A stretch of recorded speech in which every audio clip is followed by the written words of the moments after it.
Hey everyone, welcome to the Blue Gamer Bluecast. It's been a while. I think it was the end of 2022. I had my last video out. That was kind of the end of the year roundup of like my favorite games of 2022. Be sure to check that out. Today we're going to talk about a few things. We're going to talk about an exclusive suit that I got hands-on with that came out in Gundam Evolution. Nintendo released a remaster of Kirby's Return to Dreamland. And it has a little hidden game in there that's really cool, and I'll talk about that. But also that, what is it called? Wolong? Another game from Team Ninja, developer of the recent Neo. That's been, I think, my favorite, like, Souls-like. That's not from Software. And I'll talk a little bit about that. But yeah, to get started, like I was talking about a second ago, so Gundam Evolution, they just announced a new suit, Heavyarms. Heavyarms is from Gundam Wing, and that's where a lot of, especially Western Gundam fans first heard about Gundam Wing. I never got into it back in the day. I've only watched it recently, and it's quite the fever dream, but I appreciate it. But being a champion with Bandai Namco, because I have a Gundam channel, I got early access to play with other champions using the Heavyarms, and I thought it was pretty fun. Again, I'm not a big player of Gundam Evolution.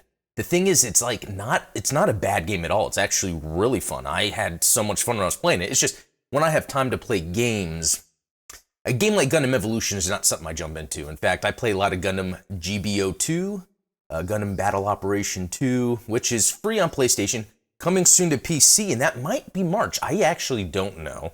But that's been the word, or kind of the guess, I guess you could say.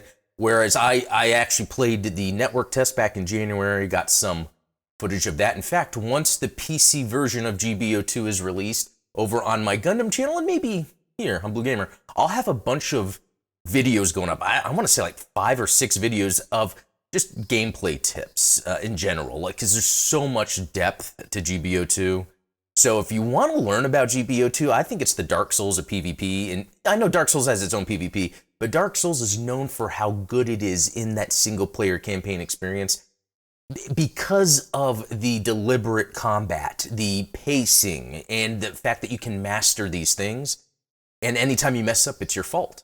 And so that is exactly what GBO2 is when you play online in PvP. It's that same feeling. I love it, and it just happens to be giant robots, so there's that slower methodology to the movement, and it's Gundam, so it all just kind of works out. I suggest you guys check that out.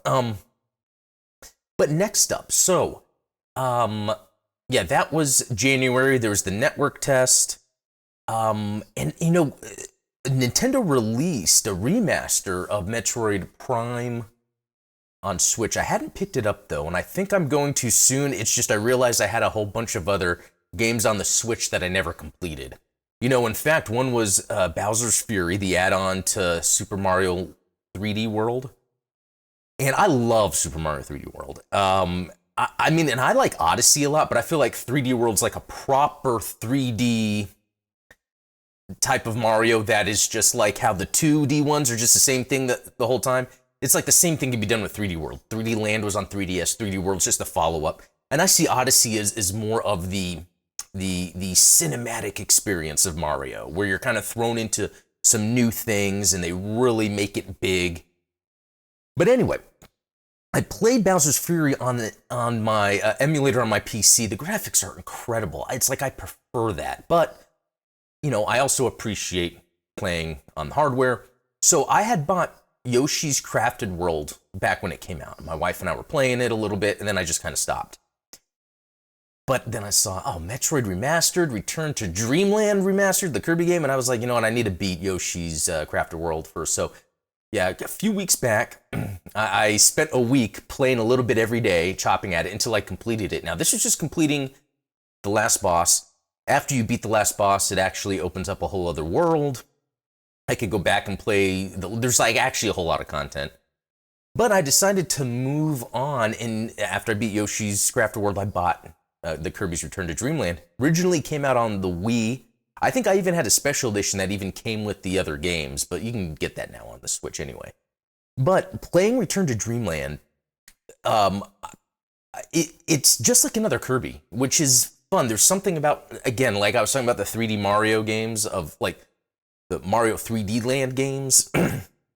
Not like the proper 3D, like Galaxy, Odyssey, but the Kirby games are just that same style every time you play, and it works. They add little things here and there. This Return to Dreamland, it's a remaster, but they also added pretty much a Gundam ability. It has its V-fin, and it shoots rockets and fire, and it's actually really good the way they did. You can even hold down to charge up your giant beam that you can shoot.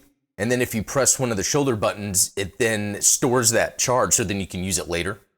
I really like it's the developer, and I forget his name exactly. He also does Smash Brothers and stuff. He does a really good job of taking basic controls and adding a lot to it. So I suggest if you're down with Kirby, play Return to Dreamland if you haven't. But the biggest takeaway about playing Return to Dreamland is once you beat it, it then unlocks this Malicor's, I think his name's Malagor adventure, which is like a completely different game that I feel like could be sold as its own game, because I almost say it takes the Kirby formula, but it really doesn't. What it is, it's a side-scrolling shooter, pretty much, where you're this magician named Malagor, and you can just shoot bolts out.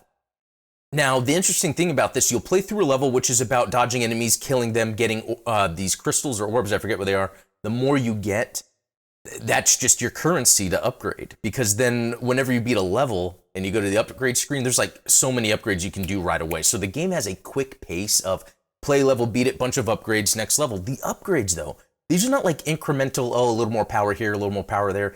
They actually like unlock abilities or way to manipulate the world. So as you're playing these levels with Malagor, you realize, oh, I can use this ability to do this, so I can go here and there. It adds a lot of strategy. It's what takes a 2D side scroller, but adds a lot of strategy to it. So as you're playing through the levels and thinking about it, it's just a lot of fun. Now, I did beat it. The last boss was insane. In fact, like it does a good job of not making it where it's just a last boss. They really did a good job with that end game of Malacor's adventure, whatever it's called. I suggest if you have a Switch, that, the thing is, buying these games like Return to Dreamland is a full price game, and all it is a remaster, but it looks good. And it has this Malacor's adventure. It also has this arena. It also has this like Disneyland area you can go into where there's all these games to play, and it's 4-player. So it's like, at the end of the day, it's a remaster, but there's so much new stuff that it makes it worth it. But again, I can see it's really hard to be like, should I drop 60 on Kirby, or I could buy Will Long, etc., etc. So anyway, Return to Dreamland, totally worth it if you're looking for some Nintendo experiences on your Switch, especially some new ones. Now, moving on from that is Will Long. So this is a game that I remember when I first heard about it. To me, it wasn't too big of a deal until I heard or read it was made by Team Ninja. So Team Ninja has been known for a lot. Dead or Alive, Ninja Gaiden. They've been pretty. When they do things on their own, they can put out some amazing output. But a lot of times, if they're tasked for something, they just do the bottom line, what needs to be done. There's some examples of that out there. But with Neo, for instance, those, I think, are the best non-Dark Souls-likes that exist. In my opinion, like the Surge, I feel is up there, like almost like the Surge is really good, but Neo is unique enough on its own where it's not like a copy of Souls, but it has those gameplay elements, the feeling, the rewarding feeling you get as you master the mechanics are there. So playing Wo Long, weird name, and that's kind of racist, I guess, but no, it's weird because it is Neo, but almost like scaled back in difficulty, which may seem odd because the game is still hard. What it seems like they've done is they've kind of scaled back on the mechanics and the, various enemy-to-enemy difficulty. And really the difficulty lies more in the boss battles. But what the difference between, I think, Wo Long and Neo is Neo has more mechanics at your disposal that you need to be aware of for as you're fighting enemies and bosses. In Wo Long, there's the main mechanic is really the deflection. The idea here, there's parrying in Neo, but the deflection is a little different. It's a dedicated button that you press when the enemy's attacking you so you can deflect it back and attack back. It's really about that. It's sending them back into a state where you can just attack them.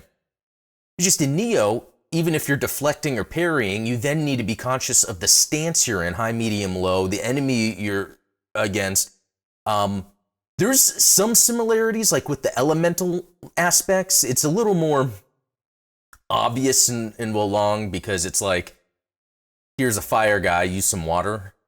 In Neo, it's almost like you're using elements based on what is on a weapon or something, and it's almost like you have to be mindful if you want in a way to take care of the enemy, or you can use the other mechanics. For instance, in Neo, there's like this active reload. So as you're fighting, your stamina meter is dropping. And within your combos, you can kind of like press this, I guess, a stamina reload, but you have to time it right or you're done for. In Wo Long, there's not that active reload. It's almost like a passive sort of thing where if you're attacking a lot, you're building up a way you can fight back. But if you're not landing your hits or you're getting hit, it works against you. So Wo Long is really all about the fast-paced, constantly fighting action. And so here's the thing. I feel like this is a good game for people that want to dip their toes into a Souls-like experience. To me, it's not full-on Souls. Like, I feel like there's less of the exploration, the discovery of mechanics. This is more in your face. This is what you have to do. It's hard, but here's what you do. Wo Long sets that up well. So I've gotten a few bosses in, and I haven't touched it in a little bit. I don't know if I'm going to go back to it, but I would just say it's a great game. If I was to say I have any issues with it, it's not as... There's not as many mechanics and things going on to where it's pretty straightforward, and sometimes that might be boring to me. It plays more like a Bloodborne or Sekiro. More Sekiro, I think, than Bloodborne, even though it's weird that it plays more like Neo, which Neo is more Souls-like than Sekiro, so that's kind of a weird one there. I'm curious what you guys think if you've been playing it and you're into the Souls games. Yeah, so I don't know. Yeah, I don't know if I'm going to get back to it. I've been thinking about it. It's more of the same to me, and I kind of want some other experiences. So recently what's been happening is, from my Gundam channel, there's a group there that I talk to often, and they keep talking about Metal Gear Solid 5. Now, I've never fully completed a Metal Gear Solid game. A lot of it has to do with its mechanics. They're not mechanically driven as much as they are narratively driven. That's, Kojima's thing with the story. The first one I got really far, and I thought that was pretty fun. In fact, it's still pretty good today. The second one, it was always, the pacing of the game just got me bored, and I moved on. So I never played the other ones, but I was always interested. In fact, I remember one time they had like the remastered collection on sale or something, and I bought it. Didn't really play it. I played through Ground Zeroes, so now I'm checking out 5, since that's been suggested to me. And I think a lot of times I'm talking about, like, from my video last year, one of my favorite games of last year was Sniper Elite 5. And I'll bring up those mechanics, and then, people are like, well, that's in Metal Gear Solid 5, you should play that. So far I've played a little bit of Metal Gear Solid 5, and I can kind of see where there's the Japanese mindset in some of the gaming is occurring, where I feel like the mechanics of the gameplay aren't as big of a deal as the atmosphere and narrative. So one of the levels I was playing in Metal Gear Solid 5, I pretty much I didn't mean to, but I ended up brute forcing my way through because I'm so used to Sniper Elite 5. I come up to this village, I'm like, okay, I'm tagging these guys, time to go take them out.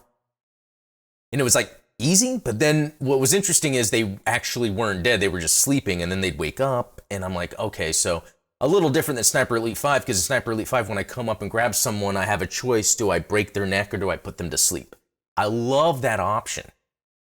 You get more points if you don't kill people, that type of thing. So then, like, I went to the village, got this data I needed to say, okay, this is where the other place you go then and extract someone. So I go to this other place and, like, I just go in and get them, and then there's these gas zombies that show up, and then I just kind of run past them, beat the level, and I gotta say, I wasn't too impressed, even though it looked great and controlled great, but I want to keep playing it to see if it really does gate you within the mechanics, and you really have to think that way. That's the kind of game I like, so hopefully it does that.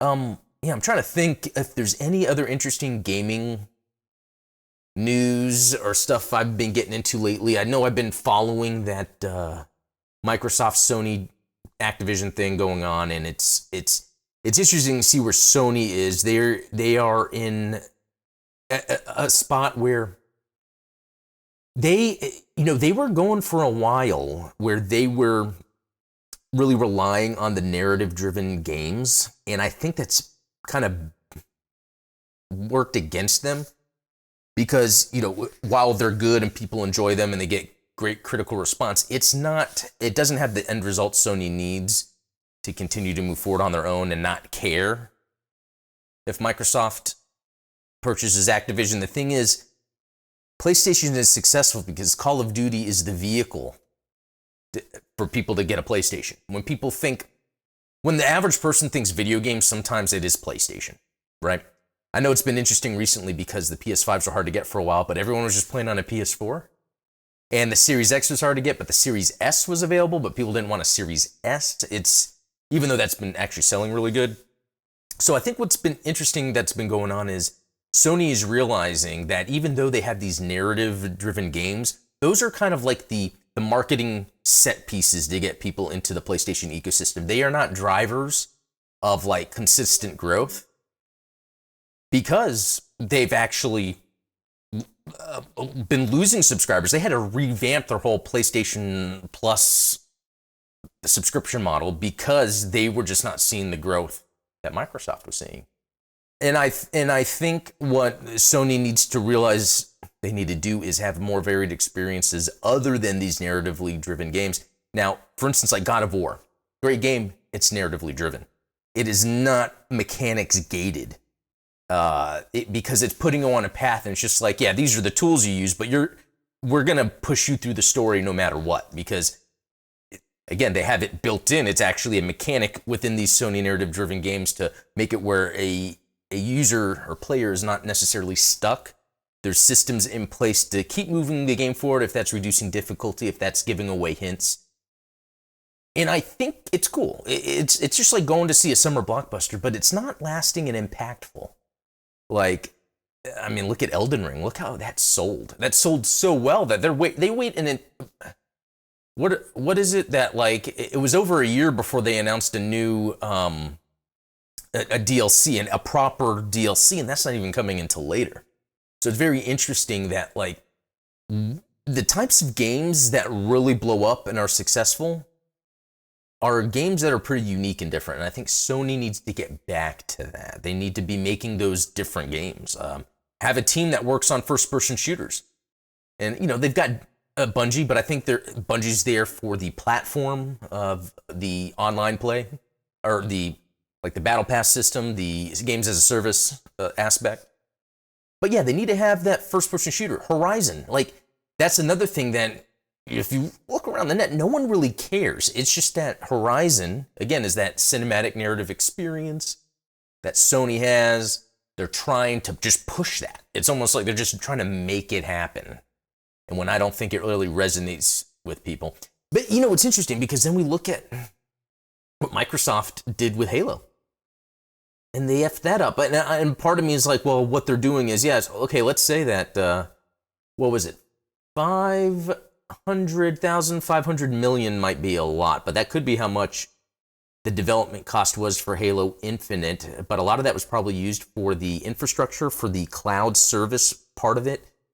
Not And again, they kind of dropped a ball, but I think they dropped the ball because their focus right now is acquiring Activision in the Game Pass service. If they weren't doing that, I think these games would probably turn out better. But the reason they're doing this is because I think for them to be able to continue to have Halo games be good and come out good, or any first-party game from them to be good or come out good, is they need to have a better cash flow to do that. Again, Sony's in a state where their cash flow with these big narrative games aren't working out for them. So they're having to change their tune. Microsoft is just trying to get ahead of it with the technology so that I think they can come back around and have a better first-party output eventually.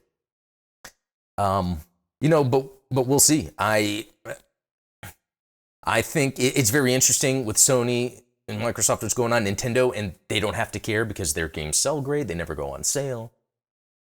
So that'll be interesting. A few things that I'm looking forward to: Resident Evil 4 remake. Although I don't know how far I'll get into it because I was playing the Dead Space remake. That's something I forgot to mention. I was playing Dead Space remake earlier this year. Really fun, but as I was playing, I was like, yeah, I've done this. I don't really need to do it again. I'm afraid that might happen with the Resident Evil 4. I might start playing and be like, yeah, I've done this.